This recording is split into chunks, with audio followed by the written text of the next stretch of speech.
We're the Gadlins. We've been involved in AMIT for how many years? Over, in your case, over 10? Longer than 10, but yeah, like 15, 20 years. So my mother used to go to AMIT meetings. She was heavily involved in the mishloach manot program, and that was so exciting as a kid. I knew my mom worked on this all year long, and then Purim, you would get this enormous basket, and that was thrilling. And then Ellie started becoming involved because when you're running a mishloach manot program on the Upper West Side, we weren't dating at the time, but he had a car. And having a car to deliver mishloach manot is pretty important. Yeah, so my involvement in AMIT really began because kids from the suburbs can't parallel park. Great. Both of us come from AMIT families. My mother was involved in AMIT, and I have some, memories from AMIT when I was a kid too. Some of the earliest memories are tied to the founding of the State of Israel and trying to send aid to, the people who were coming to Israel.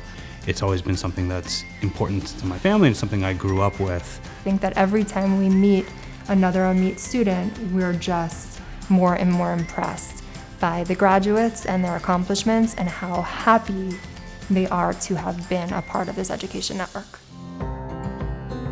For me, what's unique about AMIT is the ability to start supporting the next generation today, and it's a generation that'll be around for many, many years to come. And so you're not just giving to Israel today, you're not just giving to a person today.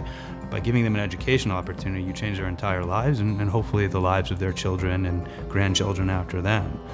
What you're talking about is really shaping the future adults and leadership of Israel.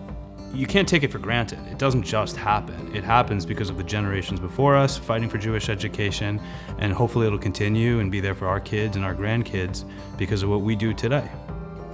I think for me, it's the opportunity to be involved in an organization that is doing so much for kids and carries them through the full life cycle. It's hard to figure out how you give back to Israel, right? When we were kids, it was Israel bonds. But this is, I think, even more valuable to Israel.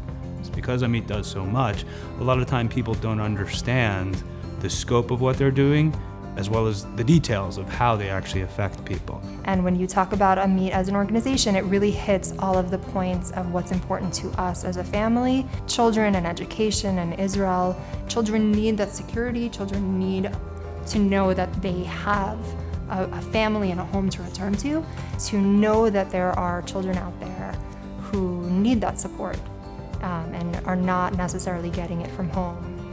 It's important to us. It's important to us to help in any way that we can as we look at our children and the benefits that they have from living here to hopefully bring that there as well. And that is such a powerful message to give to someone, like you always have a home.